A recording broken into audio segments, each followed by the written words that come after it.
હું છું પરવીન ઠાકોરને સ્વાગત છે આપણી યુટ્યુબ ચેનલમાં. તો એક સરસ મજાની નવી અપડેટ લઈને આવ્યો હું. ફિલ્મ જી થાય જોયું જાય. આ ફિલ્મ 2022માં આવ્યું હતું થિયેટરોમાં, તો અત્યારે યુટ્યુબમાં આવી ગયું છે અને મેં ફિલ્મ જોયું. બહુ સરસ બનાવ્યું છે.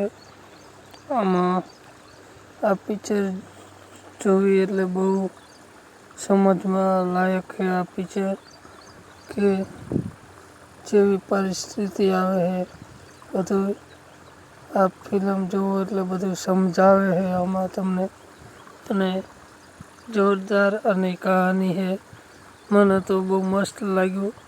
આમાં કીર્તિદાન ગઢવી છે અને કીર્તિદાન ગઢવીનું એકનું નામ આવડે છે, બીજા કોઈ કલાકારનું નામ નથી આવડતું. પણ ફિલ્મ જોરદાર છે. તો આ ફિલ્મ જોયું ન હોય તો જોઈ લેજો, યુટ્યુબમાં આવી ગયું છે. અને વિડીયો ગમે તો લાઈક કરી દેજો. ચેનલમાં નવા હોય તો સબસ્ક્રાઈબ કરજો. મળશું નવા વિડીયો. જય માતાજી.